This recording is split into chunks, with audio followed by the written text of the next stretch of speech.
What's up everybody, I'm Jarod Coffman. I'm a lead framer for Coffman Construction. Today we're going to be snapping, plating, and starting to frame walls on this custom home. So we're going to get into all the steps involved in that and give you some tips along the way.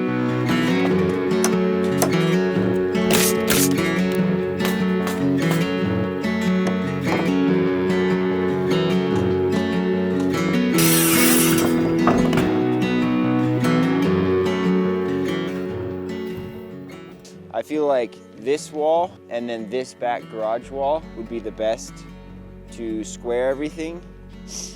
I think we can just run this one long as a control line, and then we can check our overalls and everything.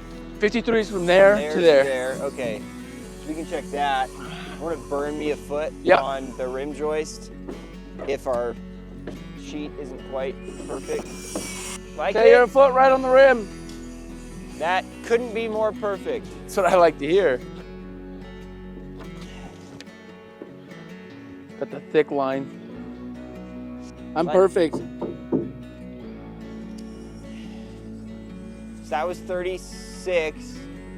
So that could be 37. That could be our marked a foot. So 48. 48? If we have enough room to do that.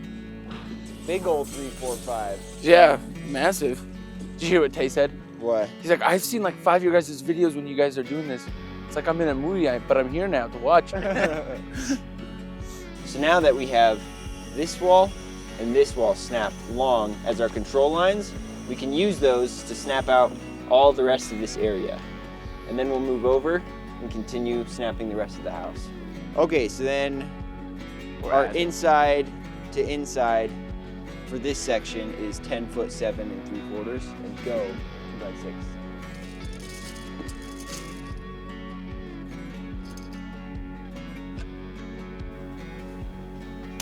Beautiful. 13 foot 5.5. You there? Yep. Come on, make it. Oh yeah.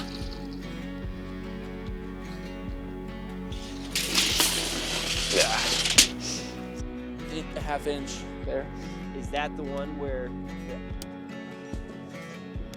Okay. Sweet. Is that all over X? I think that is. Like it? Yep. And then 18 foot 5.5. And go. Does not get any better than that. It's literally perfectly in line with our edge, which should put us pretty in line with our stair hole as well. What did Kate bring you, a steak? Yeah, I just forgot. Not the I also brought steak, but it was cooked last night. Do me first. Tay, when I was over there, I was like, "Are you doing me, Tay?" And he goes, "I'm not gonna lie, I don't know what that means." Do we have the 9'2" yet? It looks like you have 9'2". Yeah, I already got this. Okay, so we have our 9'2". Well, I actually did 3'10", but same. Okay, right. So 11'2" minus 6'6" is 4'8". There.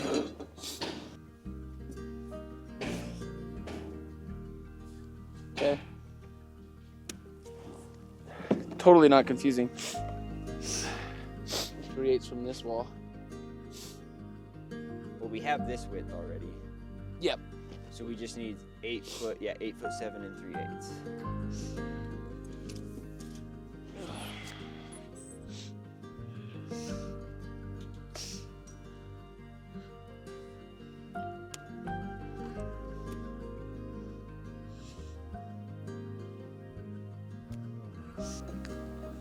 So now with our floor all snapped out, the next thing we're gonna do is what we call plating the floor. So we're gonna take some 8-penny nails and we'll tack our plates, bottom and top plates, to the floor, and we'll be able to do our layout on the whole floor plan at once.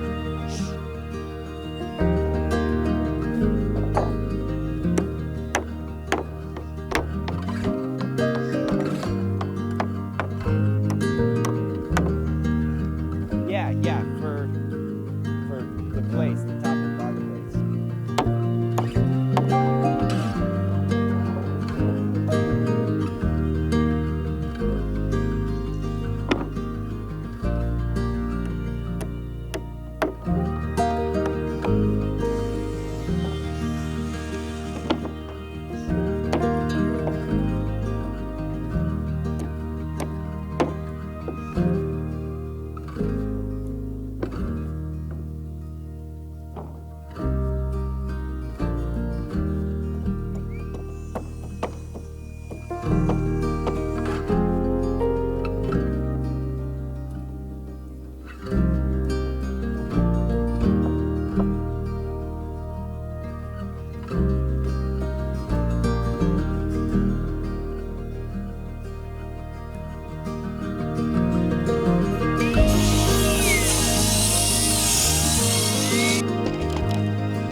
right, so now with plates down, and the guys are still finishing them off, but we can get a head start on the layout.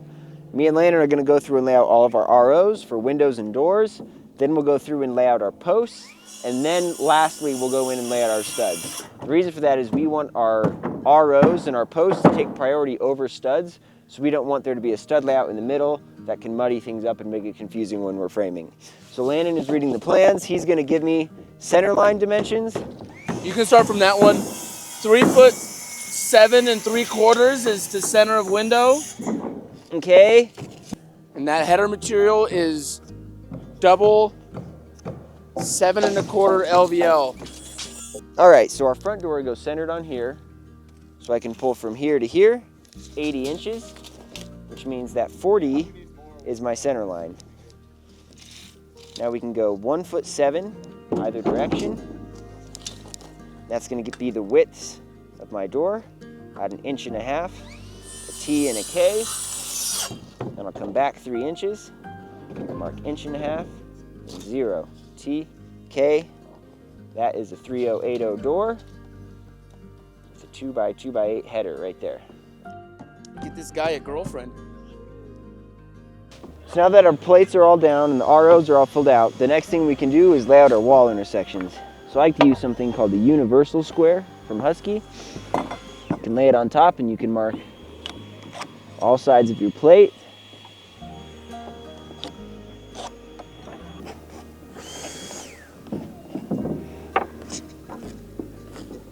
All right, so now with our plates down and our ROs marked, the next thing we're gonna do is mark our studs. You guys have heard me say it a bunch of times. These two walls in this corner are our layout walls. So what this means is that either of those walls I can hook my 100-foot tape on, and I can just mark my studs, 15 1/4 and go. And I can run this down the whole house.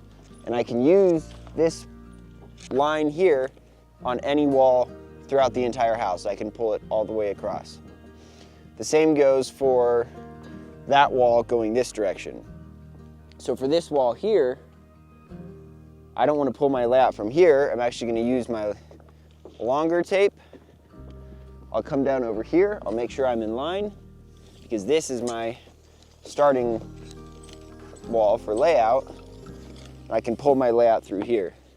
So here's what the marks look like when we put them down. This tape has these black marks that show where the stud goes. This would be centered on 16 inches. So we come under, do a line down, and then a stripe over. And then once we're done hitting all the plates like that, we'll come back through with what we call a plate marker. This is the universal square from Husky. You do a line down the face.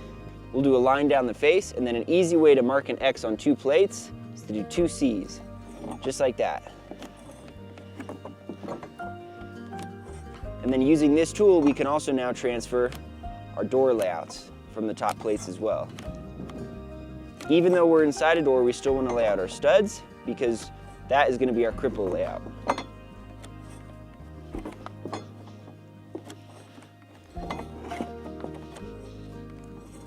The other things we're going to mark is our corners. So you can set this over your corner, mark the sides and the top. I like to do crow's feet on the edges there, which will show me where to stop my double top plate.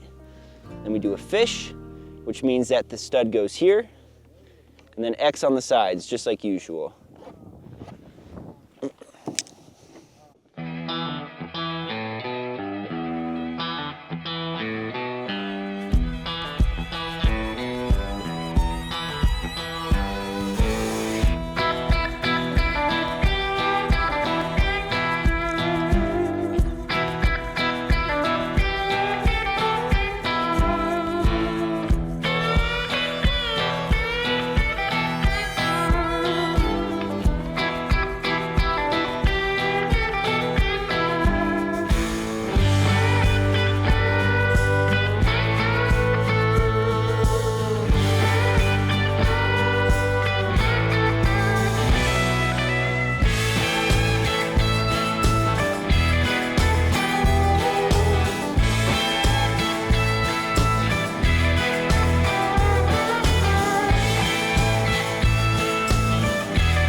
All right, so in spots like this, where I don't have a wall I can pull from over there for my layout, what I can do is I can pull to my layout here.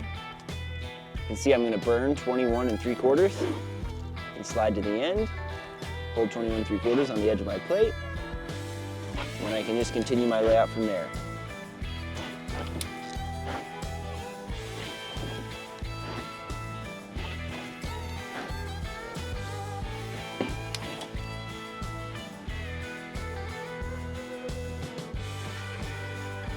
Oh wait, did you actually get to see it?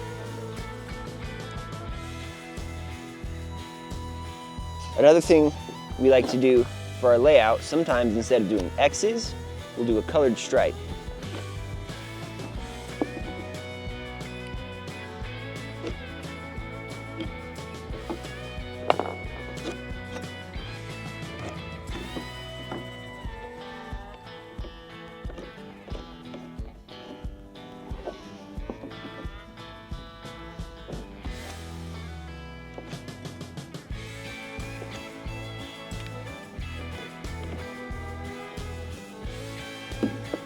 So at this stage in plating, an advantage of this is you can get a pretty good idea of what the floor plan looks like and what the house will feel like walking through it.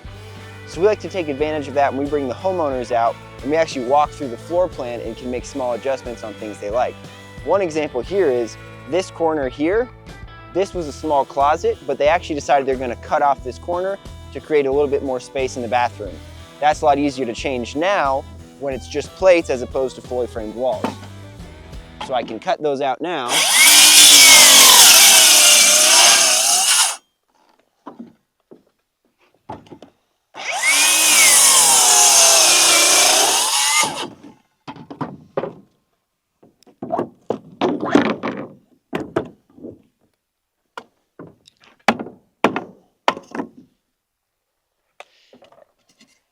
And that's a lot easier change order than what it would normally be. You can see here, we've got some layout scribbled out as well. This was another area where the homeowner liked the look of the door being closer to the corner and leaving more wall space on this side. All right, so now with our plates all done and the layout done, the last step we're gonna do before these are ready to frame is we're gonna cut our double top plates on top of these as well. The other advantage of that is where there's a lot of interesting and complex corners intersecting, we can get the overlaps perfectly and pre-cut ahead of time, so that way we don't need to take time to do that while we're framing.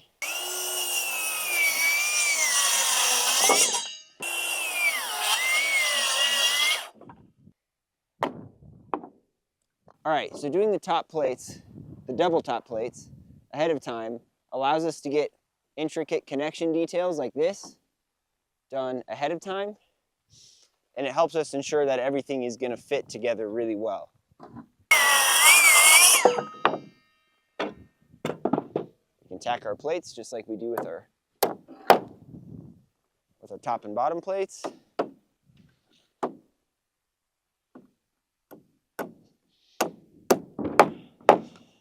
Now the reason you want to leave it as long as possible is we have a break in our actual plates right here.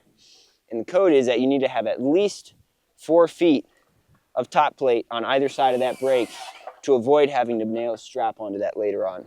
So that's why you can use notches like that to eliminate further hardware down the line.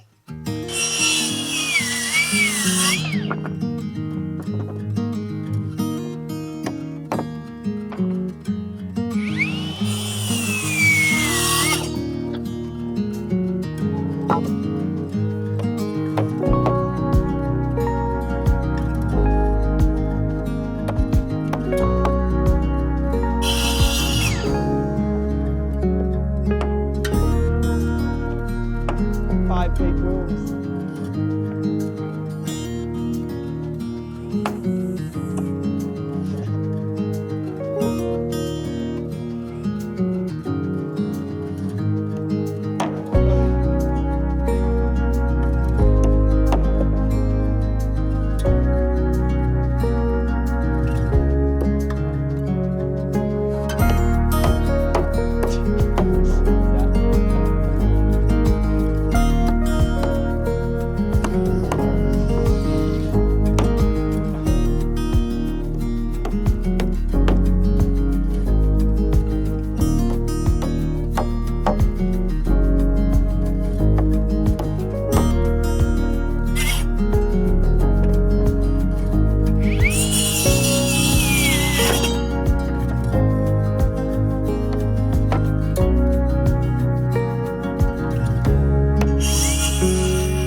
Doing our double top plates ahead of time as well also gives us the opportunity to put our truss layout down. So this house is pretty straightforward. All of our trusses run north to south, and it's just 2 foot from each side and they meet in the center. So I can just hook this exterior corner right here. I like to use a black crayon, and then I just go 2 foot and go. I can run that all the way through this section of the house.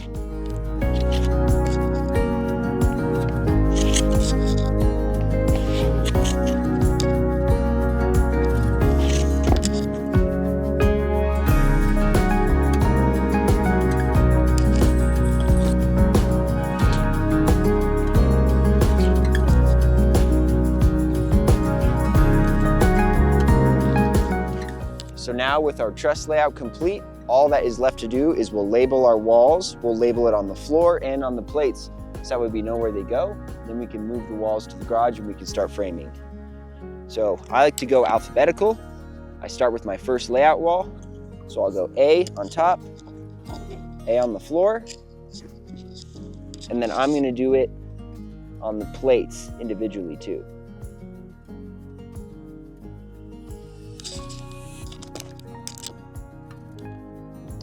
So now that our plates are all labeled on the floors, we can start removing the plates and stacking them in the garage so we can pull them when it's time to frame. Gotta be careful. It's a little more tricky when there's double tops on them. Definitely is. A lot more to think about. So now with all of our plates done and a section of the floor cleared out, if you have heavy machinery on site, what I recommend doing next is framing your garage walls, because we can utilize the subfloor to nail our plates down and get them squared so we can put our sheathing on before we set them. I only recommend this if you have machinery, because we can use the crane to lift this wall and set it in place when it's time to stand it. Right. Drywaller's got like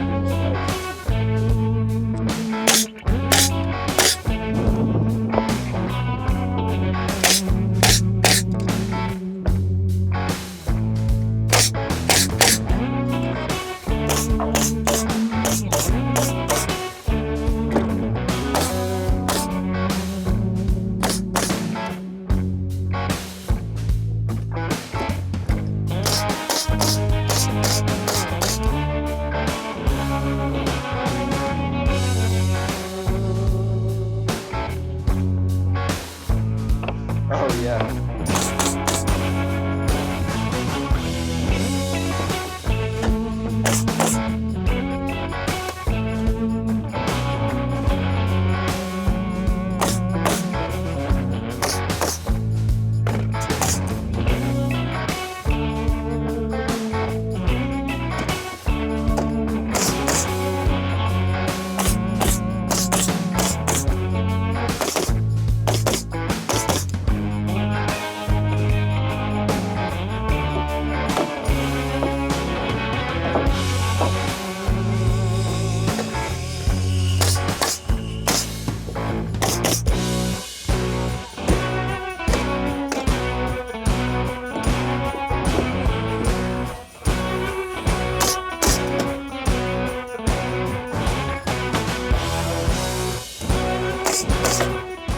So here on our garage wall, you can see our layout calls for 4 king studs and 3 trimmers.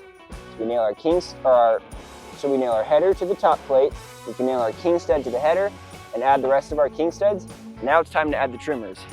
Now an easy way to add your trimmers in this situation, you can grab 3 of your studs that you're gonna cut your trimmers out of, drop them into place, slide them up tight against your header, and you can set your saw right on your pack and run it through. Now you can finish those cuts. And you'll have perfect trimmers.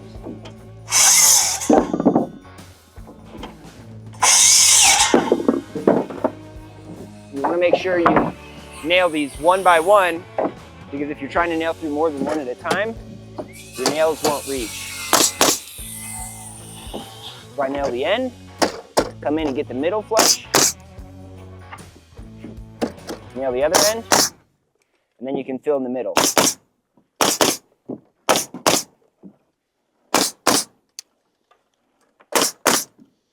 you can add the rest of your plies.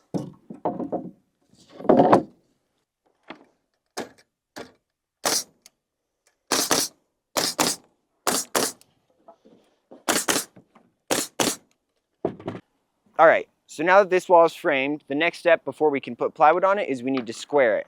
So what we do is I tack one nail in the bottom plate into the floor on each end.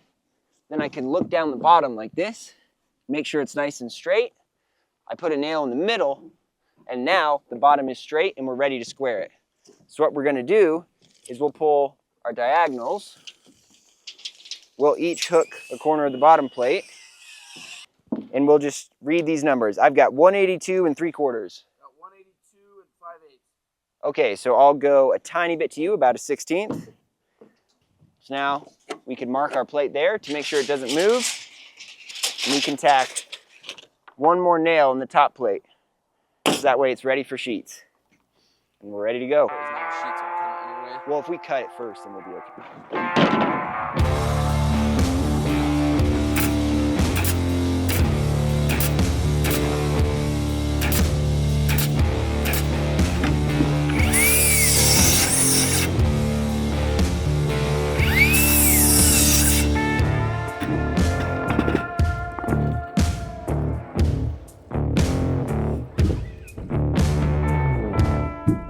So when you're nailing multiple studs together, or rather just 2 studs, I'll show you 2 ways you can do it. If you nail straight through, or if you put a slight angle on your gun. Now flip it over and look at the difference.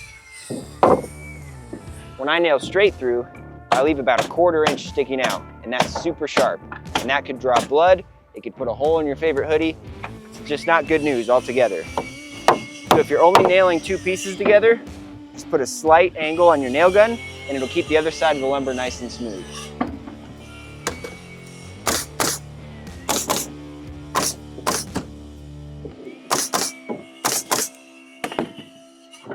Another thing, when you're nailing packs, if you're nailing more than 3, it's good practice to put your square on the side of the board to make sure your studs are all nice and flush. After a while, you'll get pretty good at eyeballing that, but it's always good to double check.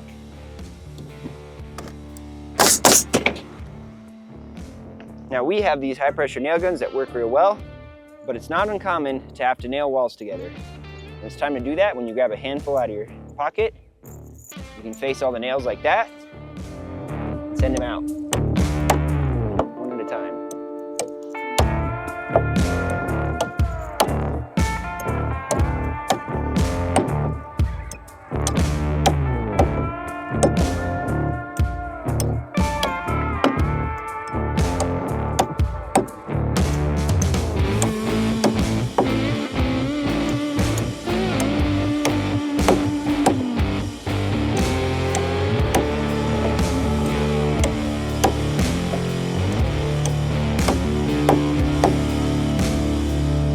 See here in our bottom plate, we've got a hole that lines up right with our stud. So if you look on this side of the plate, I've got a V cut into my stud, so that way it can bridge over that, and when we set this wall, we'll still be able to access the top of our bolt and thread our nut and washer on there. So the garage wall that we're framing is gonna sit right here, and we want our RO for our garage door to come all the way to the slab, even though our wall sits up here. So what I need to do is I can measure from the top of my slab to the top of my foundation here, and I've got about 6 3/8. So I need to compensate for 6 3/8 to get my garage header RO. So we'll set our tape out long, slide it down. Right here, I'm gonna put it on 6 3/8 on the bottom of my green plate. Just like that. And then the top of my RO is gonna be 8 foot, but I need to add 1.5 inches for our garage jam material. So I'm gonna go 8 foot, 1.5. Then I'm gonna mark another 1.5 inches for my top sill.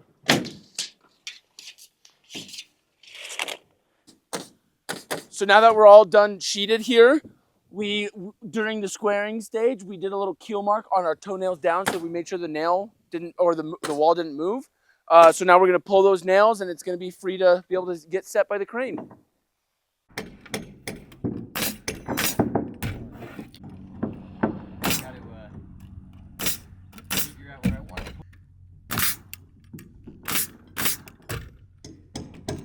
Now squaring this wall is tricky because our bottom plate isn't continuous. So the first thing we need to do, we can tack this corner, we can pull parallel on the top, we'll pull the bottom to be the right dimension, and then we'll tack that side.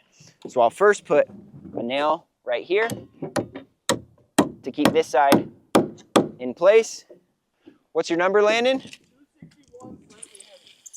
Okay, 261.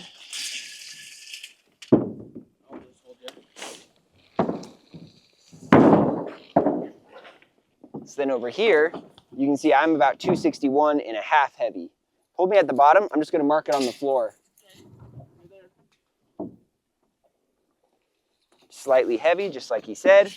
And then now, in order to get this parallel, first what I'm going to do is I'm going to tack my nail, but I'm not going to sink it all the way. I'm just going to get it ready, and then I can use my cat's paw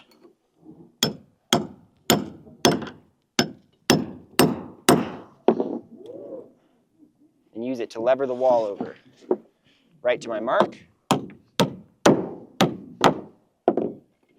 Now we're parallel. Now that we're parallel, we can sight it. Because these are so short and they're tied into the header, it's really hard for this not to be straight. So they're pretty straight. Now we'll square it just like we square any other wall. Yeah.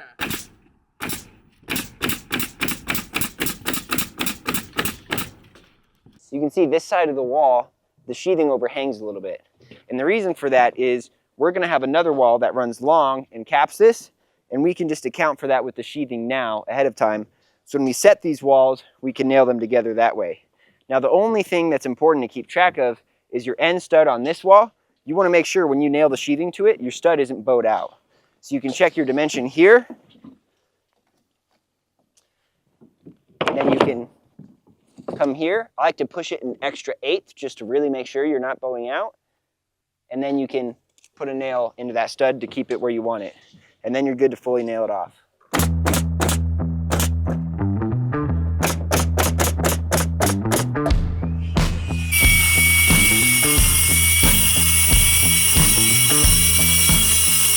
So something I like to do on our custom homes preemptively is I'll go through our window ROs and our structural pages, and I'll make a cut list for all of our window packs.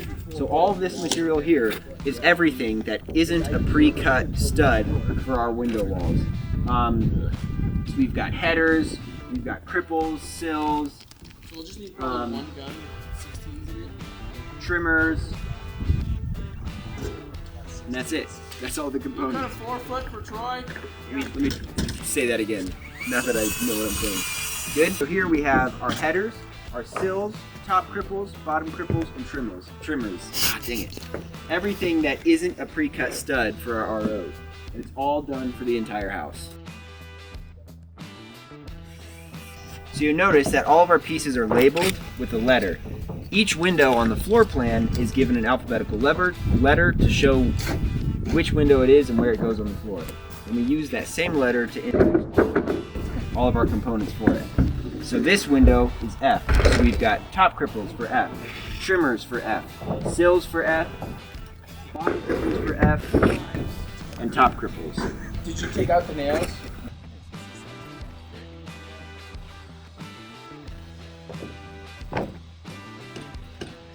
Good?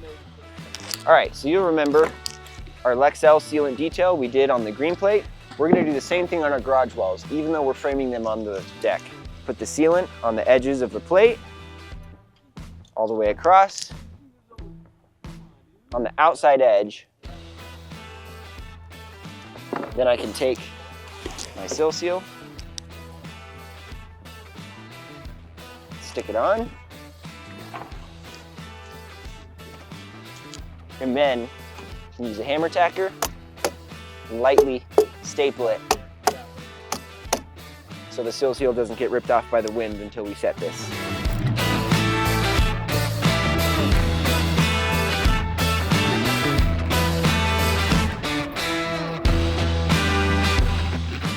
So now that we're going to start standing these, we can talk about the rigging. We like to use brackets that fasten on two faces, so that way you're never relying solely on the pull strength of the screws. In this case, when it's lifting up this way, these screws are supported by these screws, and then when we get it vertical and we're lifting up this way, these screws are supported by these screws.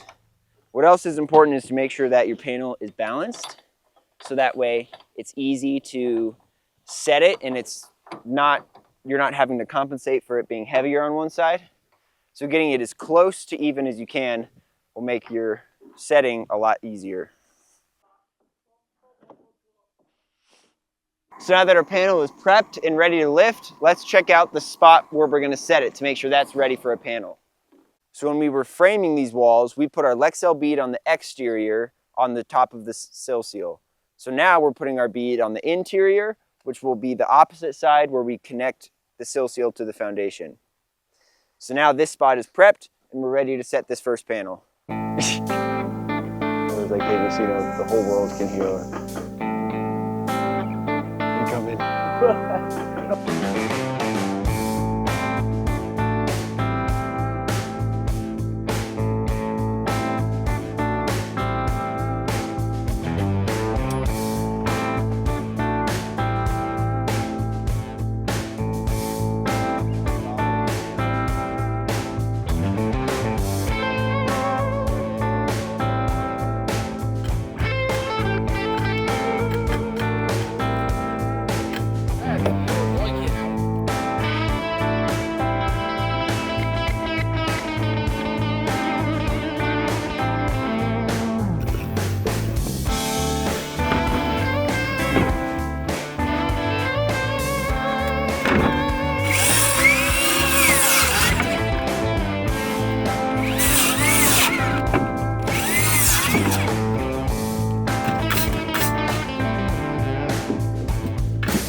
All right, so as we're getting our exteriors up, you can see we've got this long wall up. Now it's time to frame this inside wall that butts up to it. Now because this wall goes in, and I want to put my sheathing so that it caps this, I'm going to scoot it over a little bit while I frame it, so we can stand it with the crane and scoot it out that way.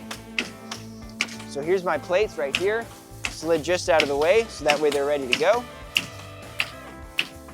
So I'll separate my two top plates.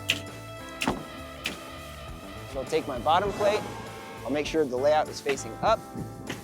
I'll put it on my line at least 5.5 inches away from the other wall.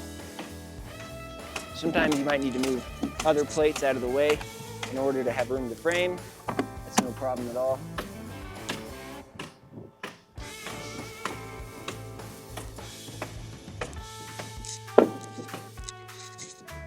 All right, so now with our bottom plate laid out, I can tack it to my line.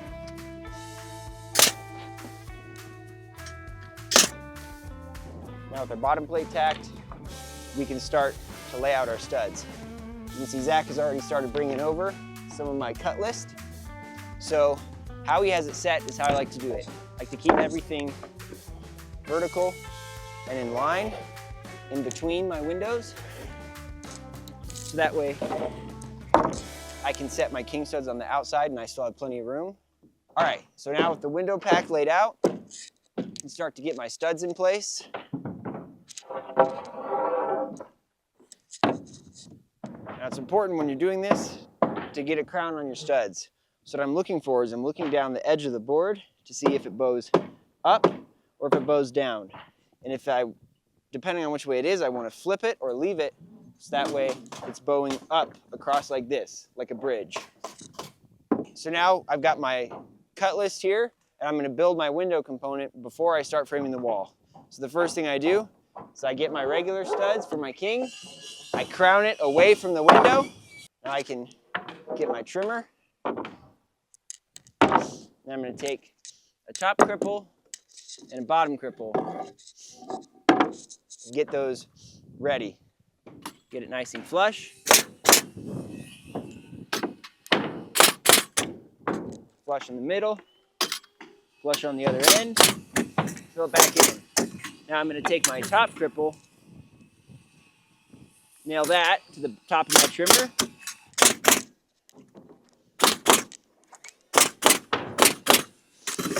Same goes with my bottom cripple.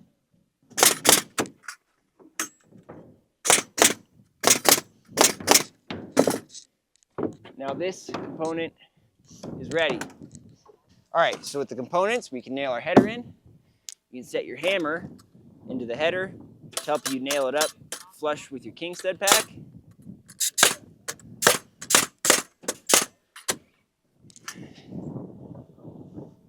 The other side's a lot easier.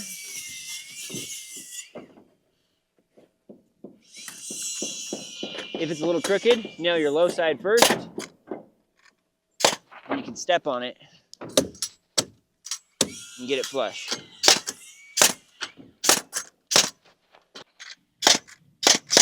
Now when I'm nailing these corners of the top sill, just in case someone uses this if they're climbing down from a wall, I like to do some toenails into the trimmers as well to help keep it nice and strong.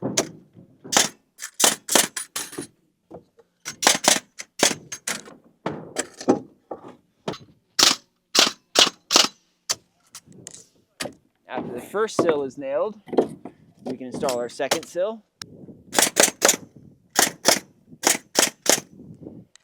And now this window is fully framed and ready to go. So now, because there's multiple framers here, what you can do if all the guns are taken and they're building components, you can start to get the rest of your studs laid out and ready to go. So while he's getting the windows ready, I'll come through and I can start crowning studs and getting them ready to go. All right, so now with all of our components built and the studs crowned and ready to go, we're ready to start nailing.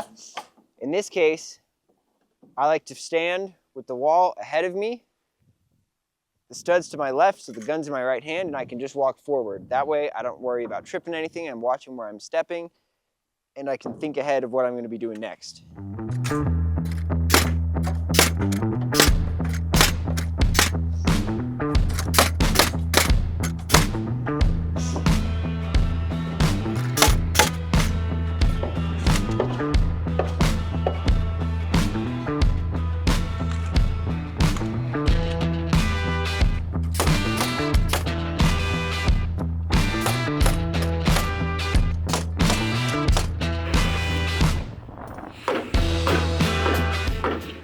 All right, so now with the wall framed, before we can sheet it, we got to put in our blocking.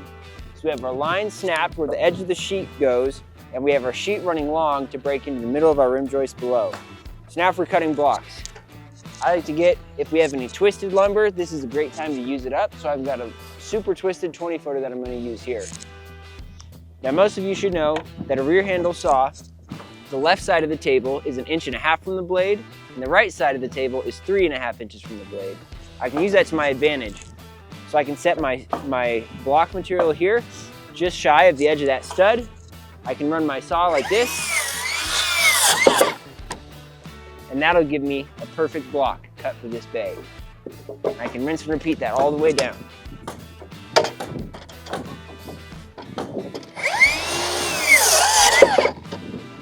Now, even though my chalk line is right up here, if my line was in the center of this wall, I would still cut my blocks right here.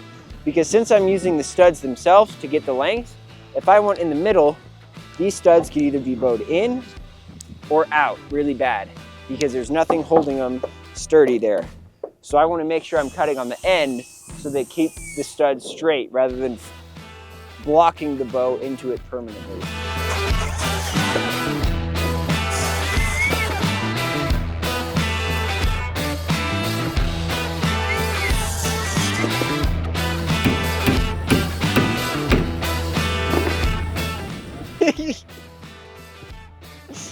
So now with our wall frame and squared, we tack our top plate down, just like that, and this guy's ready for sheets.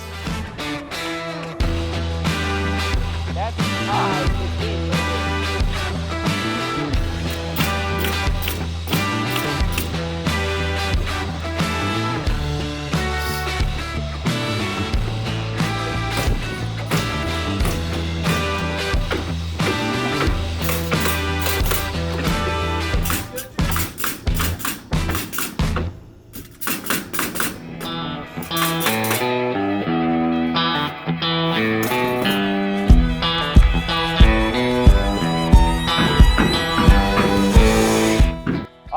So after standing walls, the important thing to do is get everything tight and on the line and fasten together. Sometimes when you're standing your walls off the edge of the floor, you might have gaps between your chalk line and your wall. So you can use something called a wall puller. This is one that we made, but you can get some online as well that do the same thing. Hammer one side into your wall, one side into your subfloor, and that allows me to either push or pull the wall to wherever I need it.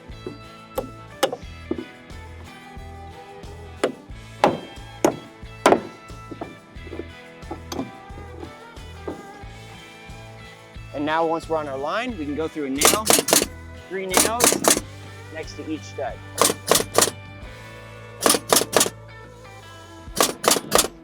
Now because we did a consistent layout with our studs to our joists, this nailing next to the studs allows us to be nailed directly into the floor joist.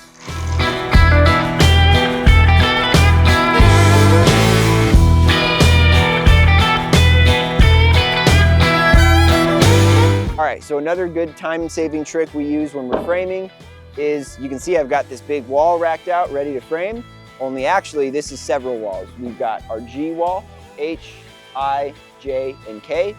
I like to put them all in a row so I can essentially frame them like they're one big wall, and then we'll just stand them separately when it's time.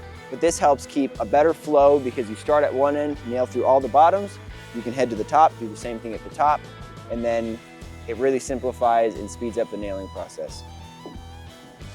All right, so I need to make some Cali corners for our walls. Here's an easy way to do that. You can tip this stud up on edge. You lift this, put the tip of your nail gun, lift it to where it's flush right there.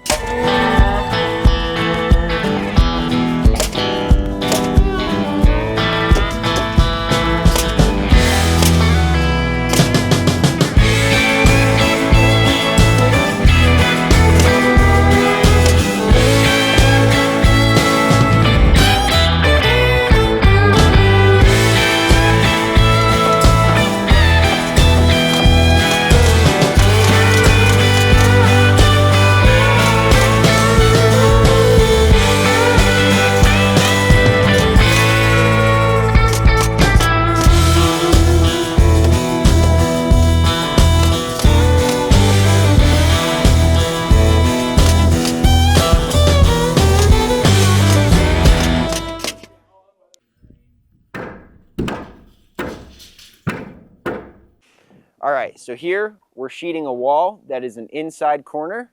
So it's really important when we're nailing this edge sheet that you want to push your end stud in a little bit.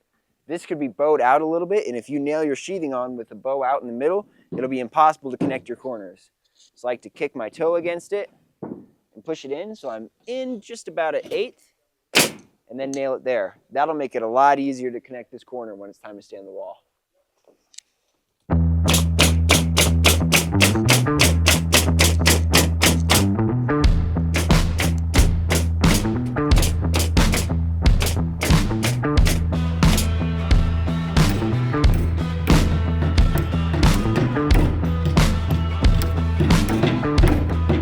So now that we've wrapped up our exteriors, now we can start working on our interior walls. So here you can see on my floor, I've got a mark, it's 17. So all I need to do is find my plates that are marked 17. So I've got my bottom plate, my top plate, my double top plate. So I can set this here where I'm going to frame it. I can separate my bottom and top plates. I can bend over my 8-penny nails, ready to frame. I can see I need 1, 2, 3, 4, 5, 6 studs. We'll go grab our 2x4 studs now. Now we like to keep our studs, especially on interior walls, stored up on a set of sawhorses like this because it makes them much easier to grab large quantities. So an easy way to grab these, you can tip them just slightly, tip them back. That gives you a gap to fit your arms into. So we've got our studs over here and our bottom plate laid out. So next we'll start racking out the wall. You set your studs, crown facing up on each of my layouts.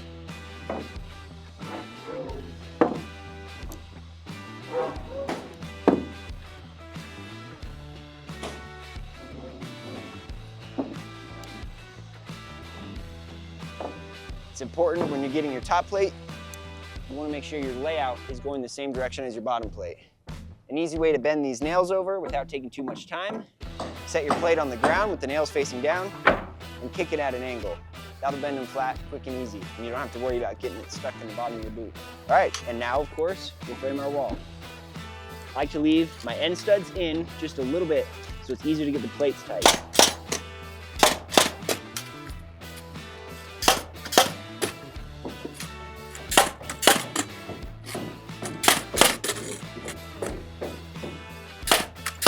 And because my top plate's ready, I can just come right over and get that framed.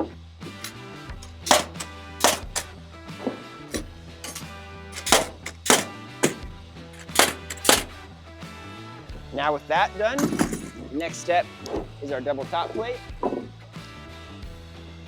I know that we're gonna overhang 3.5, so I can measure 3.5, make sure I'm on the right spot. Put some nails in this. When I'm nailing my double top plate, I wanna make sure my nails stay within 3 inches of the stud, so that way this bay stays nice and open for any other trades that need to drill through it later on.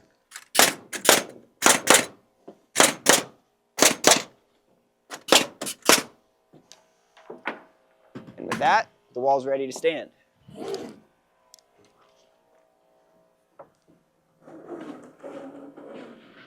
Now I can look at my top plates and I want to make sure my double top plates line up nicely. Can slide it in.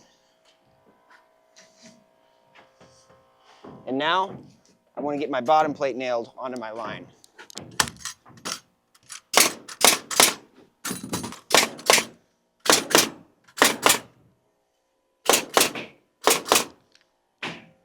Then as I come to this wall, I can use my channel or Cali stud as a gauge. And I can nail that together.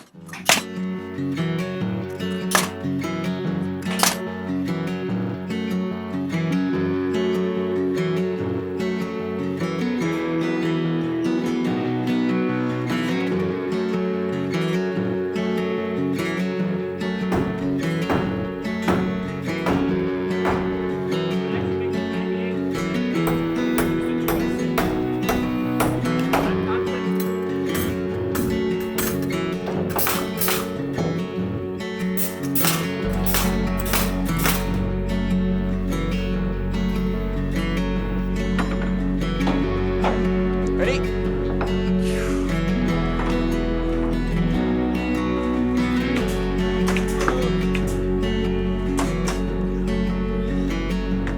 Slide your eyes. Yep, see fuzz. There it is. Sick.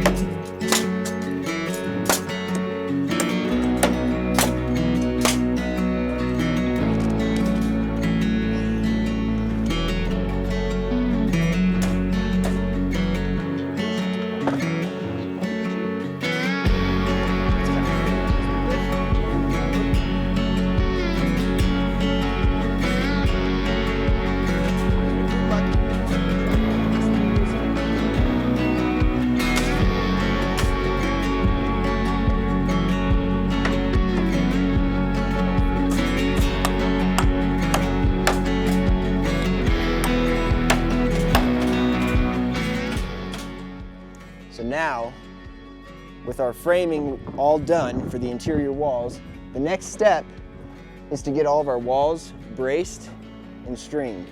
Now this is essentially the same process as what we did with the walkout walls. We go through everything, nail the tops of the braces onto the walls, so that way we're completely done up high, and then we'll come down and we'll nail blocks down at the bottom. We'll push and pull our walls, spring braces, diagonal braces, and we'll get everything pushed plumb and straight.